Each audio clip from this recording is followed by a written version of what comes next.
وإذا تليت عليهم آياته زادتهم إيمانا وعلى ربهم يتوكلون মুমিনগণের সামনে যখন পবিত্র কুরআনুল কারীমের তেলাওয়াত হয়, কুরআনুল কারীমের তেলাওয়াত শোনার সঙ্গে সঙ্গে মুমিনগণের ঈমানের নূর বহুগুণ বেড়ে যায়।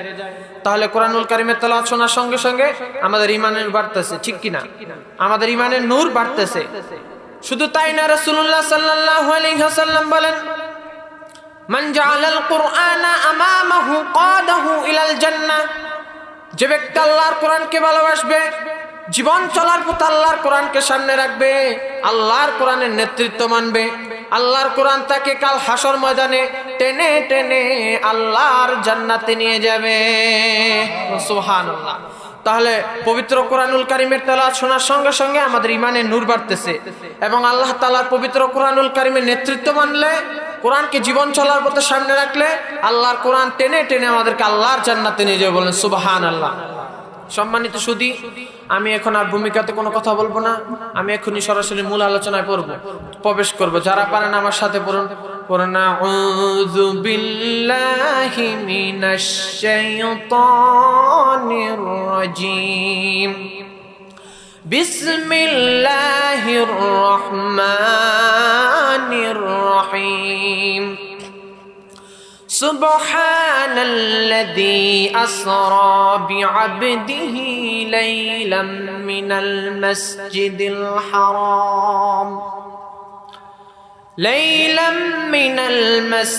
الحرام إلى المسجد الأقصى الذي باركنا حوله لنريه من آياتنا إنه هو السميع البصير। সবাই পড়ুন সাদাকাল্লাহুল আযীম ওয়া সাদাকা রাসূলুহুন নবিয়্যুল হাবিবুল কারীম ওয়া নাহনু আলা যালিকা মিনাশ শাহিদিন ওয়াশ শাকিরিনা আলহামদু লিল্লাহি রাব্বিল আলামিন। সম্মানিত সুধী, আমি আপনাদের সামনে পবিত্র কুরআনুল কারীমের সূরাতুল ইসরা 1 নং আয়াতটি তেলাওয়াত করেছি। আল্লাহ পাক রব্বুল আলামিন তার হাবিব মুহাম্মদ সাল্লাল্লাহু আলাইহি ওয়াসাল্লামের মেরাজের কথা বলতে যে পবিত্র কুরআনুল কারীমের সূরাতুল ইসরা 1 নং আয়াতে বলেন, সুবহানাল্লাযী আসরা বিআবদিহি লাইলাম মিনাল মাসজিদিল হারামি ইলাল মাসজিদিল আকসা। সবাই পড়ুন সুবহানাল্লাহ। আল্লাহ পাক রব্বুল আলামিন পুত পবিত্র সেই মহিয়ান আল্লাহ তাআলা, যিনি তার আপন বান্দা মুহাম্মদ সাল্লাল্লাহু আলাইহি ওয়াসাল্লামকে রাতের একটি ক্ষুদ্র অংশ নৈশ ভ্রমণ করিয়াছেন। মিনাল মাসজিদিল হারামি ইলাল মাসজিদিল আকসা, বলেন সুবহানাল্লাহ। মসজিদুল হারাম কাবা থেকে ইলাল মাসজিদুল আকসা বাইতুল মুকাদ্দাস পর্যন্ত, বলেন সুবহানাল্লাহ। আল্লাহ পাক রব্বুল আলামিন তারপর বলেন, আল্লাযী বারাকনা হাওলাহু, যার পরিবেশ আমি করেছিলাম বরকতময়, লিনুরিয়াহু মিন আয়াতিনা, তাকে আমার নিদর্শন দেখানোর জন্য। সুবহানাল্লাহ। তারপর আল্লাহ পাক রব্বুল আলামিন বলেন, ইন্নাহু হুয়াস সামিউল বাসীর, নিশ্চয় আল্লাহ পাক রব্বুল আলামিন সবকিছু শুনেন এবং সবকিছু দেখেন। বলেন সুবহানাল্লাহ। কুরআনুল কারীমের এই আয়াত থেকেই মেরাজ অস্বীকারী নাস্তিকদের অনেক প্রশ্নের জবাব পাওয়া যায়, ঠিক কিনা? আমাদের মুসলমানদের বিশ্বাস রাসূলুল্লাহর মেরাজ হয়েছে সশরীরে। আপনাদের বিশ্বাস কি? রাসূলুল্লাহর মেরাজ সশরীরে হয়েছে না? রাসূলুল্লাহ চর্মচোখে আল্লাহকে দেখছে না? কিন্তু মেরাজ বিরোধী যারা নাস্তিক, কাফের, মুশরিক, বেঈমান, মুনাফিক, তারা বলে যে না, রাসূলুল্লাহর মেরাজ হয়েছে আধ্যাত্মিক ভাবে, রূহানি ভাবে। কিন্তু আল্লাহ পাক রব্বুল আলামিন পবিত্র কুরআনুল কারীমে সূরাতুল ইসরায় জবাব দিয়ে দিয়েছেন। আল্লাহ পাক বলেন, সুবহানাল্লাযী আসরা বিআবদি। আব্দ বলা হয় আরবিতে বান্দাকে, বান্দা বলা হয় কাকে? যখন রূহ আর দেহ এক থাকে তখন বলা হয় বান্দা। আল্লাহ যদি বলতেন সুবহানাল্লাযী আসরা বিরূহি মুহাম্মদ বিরূহি আবদি, তাহলে আমরা যে বলতাম যে না, রাসূলুল্লাহর মেরাজটা রূহানি ভাবে ছিল, আধ্যাত্মিক ভাবে ছিল, কিন্তু আল্লাহ তা বলেন নাই। আল্লাহ বলেছেন সুবহানাল্লাযী আসরা বিআবদি। আল্লাহ পাক রব্বুল আলামিন মুহাম্মদ সাল্লাল্লাহু আলাইহি ওয়াসাল্লামের রূহকে ভ্রমণ করেন নাই, তিনি ব্যক্তি মুহাম্মদ সাল্লাল্লাহু আলাইহি ওয়াসাল্লামকে ভ্রমণ করেছেন মেরাজে। বলেন সুবহানাল্লাহ। আল্লাহ পাক রব্বুল আলামিন তার হাবিবের শানে এই ব্যাপারে পবিত্র কুরআনুল কারীমে সূরাতুল ফুরকানের 1 নং আয়াতে বলেছেন তাবারাকাল্লাযী নাযালাল ফুরকানা আলা আবদিহি লিয়াকুনা লিল আলামিনা নাযীরা। পুত পবিত্র মহিয়ান সেই আল্লাহ তাআলা যিনি ফুরকান কোরআনকে নাজিল করেছেন তার বান্দা মুহাম্মদ সাল্লাল্লাহু আলাইহি ওয়াসাল্লামের উপর। একটা সূক্ষ্ম বিষয় খেয়াল করেন, আল্লাহ পাক রব্বুল আলামিন এই কোরআনুল কারীমের এই আয়াতেও তার হাবিবের শানে আব শব্দ ব্যবহার করেছেন। আব মানে কি? বান্দা। তার হাবিবের শানে বান্দা শব্দ ব্যবহার করেছেন। ঠিক সেই দৃষ্টিতে আল্লাহ পাক রব্বুল আলামিন তার হাবিবের শানে সূরাতুল ইসরায়ে বলেছেন সুবহানাল্লাযী আসরা বিআবদি। আল্লাহ পাক রব্বুল আলামিন তার আপন হাবিব মুহাম্মদ সাল্লাল্লাহু আলাইহি ওয়াসাল্লামের রূহকে ভ্রমণ করেন নাই, তিনি ব্যক্তি মুহাম্মদ সাল্লাল্লাহু আলাইহি ওয়াসাল্লামকে ভ্রমণ করিয়েছেন মেরাজে। বলেন সুবহানাল্লাহ। তাহলে আল্লাহ জবাব দিয়ে দিয়েছেন যে রাসূলুল্লাহর মেরাজটা রূহানি ভাবে ছিল না, রাসূলুল্লাহর মেরাজটা আধ্যাত্মিক ছিল না, রাসূলুল্লাহর মেরাজটা কি ছিল? জিসমানি ছিল। জিসমানি বুঝেন, সশরীরে ছিল। আমাদের মুসলমানদের বিশ্বাসও ঠিক এটাই। এটা শুধু আমার বিশ্বাস না, আহলুস সুন্নাহ ওয়াল জামাতের আকীদা। এটা ইমাম মোল্লা আলী কারি রহমতুল্লাহ মেশকাতের সূরা মেরকাতে উল্লেখ করেছেন। ইমাম নববী রহমতুল্লাহ বলেন ওয়াল হাসিলু আন্নার রাজিহা আন্না মুহাম্মাদান সাল্লাল্লাহু আলাইহি ওয়াসাল্লাম লাইলাতুল মি'রাজ রাআ রাব্বাহু বিআইনাই রাসিহি। বলেন সুবহানাল্লাহ। এটা আহলুস সুন্নাহ ওয়াল জামাতের আকীদা। আজ থেকে 1000 বছর আগে আল্লাহর হাবিব সাল্লাল্লাহু আলাইহি ওয়াসাল্লাম তুলক বুলক ছাড়িয়ে 7 আকাশ পাড়িয়ে সিদরাতুল মুনতাহার উপরে 70,000 নূরের পর্দা বেদ করে লা মাকান ও লা জামানের উপরে 70,000 নূরের পর্দা বেদ করে আরশে আজিমে যে কপালের 2 চোখ দিয়ে আমার আল্লাহ তাআলাকে দেখেছেন। বলেন সুবহানাল্লাহ। আল্লাহ পাক রব্বুল আলামিন তার আপন হাবিবকে তাহলে কি করেছেন? চর্ম চোখে দিদার লাভ করেছেন। বলেন সুবহানাল্লাহ। শুধু তাই নয়, তারপর রাসূলুল্লাহ বললেন মেরাজ যখন শুরু হবে আমার সামনে বুরাক আনা হলো। ফাউতিয়া বিবুরাক। বুরাক দেখতে কেমন ছিল রাসূলুল্লাহ সেটাও বলে দিয়েছেন। বুরাকের রং ছিল সাদা, ধবধবে সাদা। বুরাকের রং কি ছিল? ধবধবে সাদা। বুরাক দেখতে কেমন ছিল সেটাও রাসূলুল্লাহ বলে দিয়েছেন। ফাওকাল হিমার ওয়া দুনাল বাগল। খচ্চরের চেয়েও ছোট ছিল, গাধার চেয়েও বড় ছিল। বুরাকের কি রকম গতি ছিল সেটাও রাসূলুল্লাহ বলে দিয়েছেন। বুরাক তার দৃষ্টি যেখানে শেষ হতো তার প্রথম কদমটা সেখানে ফেলতো। বলেন সুবহানাল্লাহ। বুরাক এত ক্ষিপ্র গতি সম্পন্ন ছিল। আল্লাহ পাক তার হাবিবকে এই বুরাকের মাধ্যমে মেরাজ করিয়েছেন। বলেন সুবহানাল্লাহ। তারপর নবীজি সাল্লাল্লাহু আলাইহি ওয়াসাল্লাম বলেন বুরাক আমাকে নিয়ে যাওয়া হলো বুরাকের মাধ্যমে বাইতুল মুকাদ্দাসে। বাইতুল মুকাদ্দাসে যে দেখি লক্ষাধিক নবী আমার অপেক্ষায় দাঁড়িয়ে আছে। একামত হয়ে গেল। একামত চলাকালীন হযরত আদম ভাবলেন আমি মানব জাতির আদি পিতা, ইমামতি মনে হয় আমাকেই দেওয়া হবে। পয়গম্বরগণ সখন একামত দেওয়ার পর পয়গম্বরগণ সব কাতারবন্দি হলেন। পয়গম্বরগণ সব কাতারবন্দি হলেন। একামত চলাকালীন হযরত আদম ভাবলেন আমি মানব জাতির আদি পিতা, ইমামতি মনে হয় আমাকেই দেওয়া হবে। ইব্রাহিম খলিল ভাবলেন আমি আল্লাহর খলিল, ইমামতি মনে হয় আমাকেই দেওয়া হবে। নূহ আলাইহিস সালাম ভাবলেন আমি আল্লাহর রাসূল, ইমামতি মনে হয় আমাকেই দেওয়া হবে। হযরত মুসা আলাইহিস সালাম ভাবলেন আমি আল্লাহর সাথে কথা বলেছি, ইমামতি মনে হয় আমাকেই দেওয়া হবে। একামত যখন শেষ হযরত জিবরিল রাসূলুল্লাহ ডান হাত ধরলেন। রাসূলুল্লাহকে ইমামতি করার জন্য বাইতুল মুকাদ্দাসের মেহরাবে দাঁড় করায় দিলেন। আর রাসূলুল্লাহকে বললেন ইয়া রাসূলুল্লাহ, ইয়া হাবিবাল্লাহ, আজকের ইমামতি কোনো পয়গম্বর করবে না, আজকে ইমামতি শুধু আপনি করবেন। বলেন সুবহানাল্লাহ। এই লক্ষাধিক নবীর নামাজের আনুষ্ঠানিকভাবে ইমামতি করার মাধ্যমে আল্লাহ পাক রব্বুল আলামিন তার আখিরি নবী খাতামুন নাবিয়্যিন ওয়াল মুরসালিন মুহাম্মদ সাল্লাল্লাহু আলাইহি ওয়াসাল্লামকে ইমামুল মুরসালিনের মর্যাদা দান করলেন। বলেন সুবহানাল্লাহ, বলেন সুবহানাল্লাহ। তারপর রাসূলুল্লাহ বললেন, বুরাক আমাকে নিয়ে গেল বাইতুল মুকাদ্দাস থেকে প্রথম আকাশে। সুম্মা উরিজা বি ইলা সামাঈদ দুনিয়া ফাস্তাফতাহা জিবরিল। এরপর জিবরিল আমাকে বুরাকের মাধ্যমে নিয়ে গেল প্রথম আকাশে। সেখানে রাসূলুল্লাহর সাথে বুরাকও গেল, জিবরিলও গেল। তারপর প্রথম আকাশে যাওয়ার পর হযরত জিবরিল আকাশের কোরআন আনলেন, দরজা খোলো। আকাশের পাশ থেকে ফেরেশতা প্রশ্ন করলেন, মানান্তা? জিবরিলকে প্রশ্ন করলেন, তোমার নাম কি? জিবরিল বললেন, না জিবরিল, আমি জিবরিল। তারপর ফেরেশতা আবার বললেন, ও মাম্মাক, তোমার সঙ্গে কে? জিবরিল বলেন, মুহাম্মাদুর রাসূলুল্লাহ সাল্লাল্লাহু আলাইহি ওয়াসাল্লাম আমার সঙ্গে আছে। তারপর হযরত জিবরিলকে ফেরেশতা আবারও জিজ্ঞেস করলেন, হালুর সিলতা ইলাইহি, তোমাকে কি মুহাম্মদ সাল্লাল্লাহু আলাইহি ওয়াসাল্লামের কাছে প্রেরণ করা হয়েছে মুহাম্মদ সাল্লাল্লাহু আলাইহি ওয়াসাল্লামকে আল্লাহর দরবারে আনার জন্য? তারপর জিবরিল বললেন, নাম।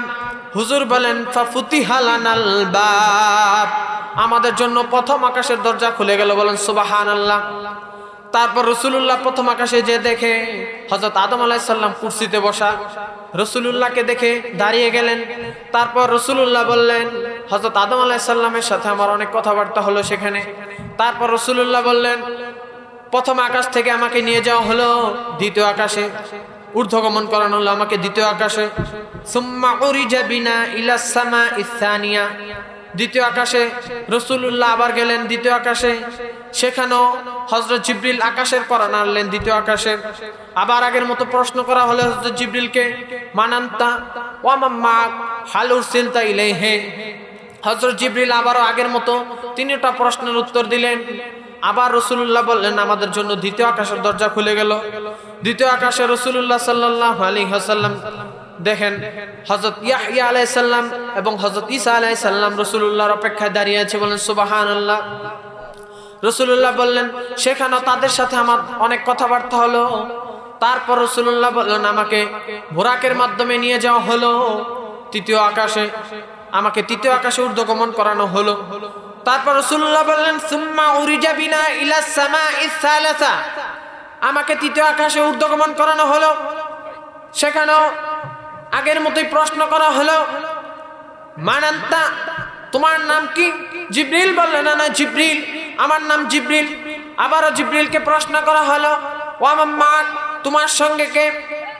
জিবরিল বলেন, মুহাম্মদ সাল্লাল্লাহু আলাইহি ওয়াসাল্লাম আমার সঙ্গে। আবার প্রশ্ন করা হলো, হালুর সিলতা ইলাইহি, তোমাকে কি মুহাম্মদ সাল্লাল্লাহু আলাইহি ওয়াসাল্লামের কাছে প্রেরণ করা হয়েছে মুহাম্মদ সাল্লাল্লাহু আলাইহি ওয়াসাল্লামকে আল্লাহর দরবারে আনার জন্য? জিবরিল বলেন, নাম। রাসূলুল্লাহ আবার বললেন, ফাফুতিহা লানাল বাব, দরজা খুলে গেল। বলেন সুবহানাল্লাহ। রাসূলুল্লাহ তৃতীয় আকাশে যে দেখে সেখানে হযরত ইউসুফ রাসূলুল্লাহর জন্য দাঁড়িয়ে আছে। বলেন সুবহানাল্লাহ। রাসূলুল্লাহ বললেন, ইউসুফ দেখতে এত সুন্দর ছিল, কদ উতিয়া শাতরাল হুসনে, ইউসুফের আল্লাহ পাক রব্বুল আলামিন হযরত ইউসুফকে দুনিয়ার অর্ধেক সৌন্দর্যটাই দিয়েছিলেন। বলেন সুবহানাল্লাহ। ইউসুফ অনেক সুন্দর ছিলেন না? কেমন সুন্দর ছিলেন আপনারা তা জানেন ঘটনা। ইউসুফের সৌন্দর্য দেখে জোলাকার সঙ্গী সাথীরা তাদের হাত কেটে ফেলেছিল। কিন্তু একটি কথা মনে রাখবেন, ইউসুফ এত অশ্রুতপূর্ব সৌন্দর্য ছিলেন, কিন্তু তার সৌন্দর্য দেখে কোনোদিন কোনো কাফের ঈমান আনে নাই। কিন্তু আমার নবীজি মুহাম্মদ সাল্লাল্লাহু আলাইহি ওয়াসাল্লাম কত সুন্দর ছিলেন। রাসূলুল্লাহর এই চেহারা নূর মুবারক দেখে অনেক কাফের ১,৫০০ বছর আগে ঈমান এনে ফেলেছে। বলেন সুবহানাল্লাহ। আমার হুজুর কিরকম সুন্দর ছিলেন? সাহাবী হাসান বিন সাবিত বলেন, ওয়া আহসানা মিন কালাম তারা কাত্তু আইনি ওয়া আজমালু মিন কালাম তালিদিন নিসা খুলিকতা মুবাররাম মিন কুল্লি আইবিন কান্নাকা কদ খুলিকতা কামা তাশা। সাহাবী হাসান বিন সাবিত বলেন, ওয়া আহসানা মিন কালাম তারা কাত্তু আইনি, ও নবী, ও আল্লাহর হাবিব সাল্লাল্লাহু আলাইহি ওয়াসাল্লাম, আপনার মতো এত সৌন্দর্য, এত আকর্ষণীয়, এত মায়াবী চেহারা আমার এই দুই চোখ কোনোদিন কখনো দেখে নাই। ওয়া আজমালু মিন কালাম তালিদিন নিসা, আপনার মতো এত আকর্ষণীয়, অ্যাট্রাক্টিভ কোনোদিন কোনো সন্তান কোনো মা জন্ম দেয় নাই। খুলিকতা মুবাররাম মিন কুল্লি আইবিন, আপনার মতো এত আকর্ষণীয়, এত মায়াবী, এত আকর্ষণীয়, এত অশ্রুতপূর্ব সৌন্দর্য আল্লাহ পাক রব্বুল আলামিন নিশ্চয় দোষ ত্রুটির ঊর্ধ্বে বানিয়েছেন। বলেন সুবহানাল্লাহ। কদ খুলিকতা কামা তাশা ওয়াজমালু মিন কালাম তালিদিন নিসা খুলিকতা মুবাররাআম মিন কুল্লি আইবিন কান্নাকা কদ খুলিকতা কামা তাশা। ওগো নবী, ওগো আল্লাহর হাবিব সাল্লাল্লাহু আলাইহি ওয়াসাল্লাম, আপনারা দেখলে মনে হয় আল্লাহ পাক রব্বুল আলামিন আপনি ঠিক যেভাবে চেয়েছেন ঠিক আপনাকে সেভাবেই বানিয়েছে। বলেন সুবহানাল্লাহ। তাহলে সাহাবী কি বলেছেন আপনারা বুঝতে পেরেছেন সাহাবীর কথা? আল্লাহর ইচ্ছায় রাসূলুল্লাহকে সৃষ্টি করেন না আল্লাহ পাক রব্বুল আলামিন। রাসূলুল্লাহ যেভাবে চেয়েছেন ঠিক সেভাবে আল্লাহ পাক রব্বুল আলামিন রাসূলুল্লাহকে সৃষ্টি করেছে। বলেন সুবহানাল্লাহ। আমার রাসূল কত সৌন্দর্য ছিলেন! রাসূলুল্লাহর মাথার তালু থেকে পায়ের তালু পর্যন্ত পুরোটাই তো নূর ছিল। বুখারীর হাদিস, সাহাবী বলেন রাসূলুল্লাহ যখন হাসতেন রাসূলুল্লাহর দুই দাঁত মোবারকের ফাঁক থেকে নূর বের হয়ে যেত। বলেন সুবহানাল্লাহ। সাহাবী বলেন ইযা তাকাল্লামা রুইয়া কান-নূর ইয়াখরুজু মিন বাইনি সানায়া। রাসূলুল্লাহ যখন বেহেশতি হাসি আসতেন, সাহাবী বলেন আমি রাসূলুল্লাহর দুই দাঁত মোবারকের মাঝখান থেকে নূর বের হইতে দেখলাম। বলেন সুবহানাল্লাহ। শুধু তাই নয়, রাসূলুল্লাহ যখন হাত তুলে দোয়া করতেন রাসূলুল্লাহর দুই বগল মোবারক থেকে নূর বের হইতো। বলেন সুবহানাল্লাহ। আপনার আমার বগলের কি অবস্থা? সুন্দরবন বান্দরবন হয়ে আছে, আর রাসূলুল্লাহর দুই বগল মোবারক থেকে নূর বের হইতো। আর আমাদের সমাজে কিছু মানুষ বলে যে না, রাসূলুল্লাহ আমাদের মতোই সাধারণ মানুষ। আমাদের মতো সাধারণ মানুষ ছিল? রাসূলুল্লাহ ১৫০০ বছর আগে আল্লাহ পাক রব্বুল আলামিন রাসূলুল্লাহকে নূরের তৈরি করে বানিয়েছেন। বলেন সুবহানাল্লাহ। সাহাবী বলেন হাত্তা রাআইতু বায়াদা ইবতাইহি। রাসূলুল্লাহ যখন হাত তুলে দোয়া করতেন আমি রাসূলুল্লাহর দুই বগল মোবারক থেকে নূর বের হইতে দেখলাম। বলেন সুবহানাল্লাহ। তাহলে আমাদের সমাজে অনেক মৌলবীরা ফিতনা করে রাসূলুল্লাহ আমাদের মতো সাধারণ মানুষ, রাসূলুল্লাহ নূরের তৈরি ছিলেন না, রাসূলুল্লাহ মাটির তৈরি। আসলে আপনারা কোনো মৌলবীর কথা বিভ্রান্ত হবেন না। রাসূলুল্লাহ আসলে নূরের তৈরি ছিলেন। ১৫০০ বছর আগে আল্লাহ পাক রব্বুল আলামিন রাসূলুল্লাহর কথায় রাসূলুল্লাহকে সৃষ্টি করেছেন। বলেন সুবহানাল্লাহ। সাহাবী হাসান বিন সাবিতের এই হাদিস দ্বারা, এই কওল দ্বারা আমরা কি এটা কি বুঝতে পারলাম? বলেন সুবহানাল্লাহ। তারপর রাসূলুল্লাহ বললেন আমাকে তৃতীয় আকাশ থেকে চতুর্থ আকাশে নিয়ে যাওয়া হলো। সুম্মা উরিজা বিনা ইলা সামাইর রাবিআ। বুরাক আমাকে জিবরিল আমিনের সাথে চতুর্থ আকাশে নিয়ে গেলেন। সেখানেও রাসূলুল্লাহর সামনে হযরত জিবরিলকে ৩টি প্রশ্ন করা হলো। জিবরিল ৩টা প্রশ্নের উত্তর দিলেন। তারপর রাসূলুল্লাহ বললেন চতুর্থ আকাশে যে দেখে হযরত ইদ্রিস দাঁড়িয়ে আছে। বলেন সুবহানাল্লাহ। হযরত ইদ্রিসের সাথে সেখানে রাসূলুল্লাহর সাথে তাদের অনেক কথাবার্তা হলেন। তারপর রাসূলুল্লাহ বললেন সুম্মা উরিজা বিনা ইলা সামাইল খামিসা। তারপর আমাদেরকে নিয়ে যাওয়া হলো পঞ্চম আকাশে। তারপর রাসূলুল্লাহ বললেন আমাকে চতুর্থ আকাশ থেকে পঞ্চম আকাশে নিয়ে যাওয়া হলো। পঞ্চম আকাশেও আগের মতো রাসূলুল্লাহকে প্রশ্ন করা হলো। রাসূলুল্লাহর সামনে হযরত জিবরিলকে প্রশ্ন করা হলো। হযরত জিবরিল ৩টা প্রশ্নের উত্তর দিলেন। তারপর রাসূলুল্লাহর জন্য পঞ্চম আকাশও খুলে গেল। সেখানে হযরত জিবরিলকে খুলে দেওয়ার পরে রাসূলুল্লাহ বললেন আমি যে দেখি পঞ্চম আকাশে হযরত হারুন আলাইহিস সালাম দাঁড়িয়ে আছে। সেখানেও জিবরিলের সাথে রাসূলুল্লাহর সাথে হযরত হারুনের অনেক কথাবার্তা হলো। তারপর রাসূলুল্লাহ বললেন আমাদেরকে নিয়ে যাওয়া হলো ষষ্ঠ আকাশে। সুম্মা উরিজা মিনা ইলা সামাইস সাদিসা। সেখানে যে দেখি হযরত মুসা আলাইহিস সালাম দাঁড়িয়ে আছে। মুসা আলাইহিস সালামের সাথে রাসূলুল্লাহর সাথে অনেক কথাবার্তা হয়েছে ষষ্ঠ আকাশে। তারপর রাসূলুল্লাহ বললেন সুম্মা উরিজা বিনা ইলা সামাইস সাদিসা সাবিআ। তারপর রাসূলুল্লাহ বললেন আমাকে নিয়ে যাওয়া হলো সপ্তম আকাশে। সপ্তম আকাশে যে দেখি হযরত ইব্রাহিম আলাইহিস সালাম বসে আছে। ফারাআইতু ইব্রাহিমা ফাইদা ফিহি ইব্রাহিমু। আমি সেখানে যে দেখি হযরত ইব্রাহিম আলাইহিস সালাম বাইতুল মামুরে বসে আছে। মুস্তানিদান বিবাইতুল মামুর ফারাআইতু ইব্রাহিমা মুস্তানিদান। আমি যে দেখি সপ্তম আকাশে হযরত ইব্রাহিম আলাইহিস সালাম বাইতুল মামুরে ট্যাগ দিয়ে বসে আছে। বাইতুল মামুর কোথায় আপনারা জানেন? বাইতুল মামুর হচ্ছে কাবা ঘরের সোজা ৭ আকাশ উপরে বাইতুল মামুর। সেখানে আল্লাহ পাক রব্বুল আলামিন প্রতিদিন ফেরেশতা, আল্লাহ পাকের ফেরেশতারা প্রতিদিন ৭০ জন ফেরেশতা তাওয়াফ করে আবার বের হয়। একবার যে ফেরেশতা ঢুকে কিয়ামত পর্যন্ত তার আর তাওয়াফ করা চান্স হয় না, বলেন সুবহানাল্লাহ। তাহলে এই রাসূলুল্লাহর এই হাদিস দ্বারা বোঝা যায় আল্লাহ পাকের কত ফেরেশতা আছে। আপনি আর আমি যদি ইবাদত না করি আল্লাহর কিছু আসে যায়? আল্লাহর ইবাদত করার জন্য আল্লাহর অসংখ্য ফেরেশতারাও আছে, আল্লাহর অসংখ্য বান্দারাও আছে, ঠিক কিনা বলুন?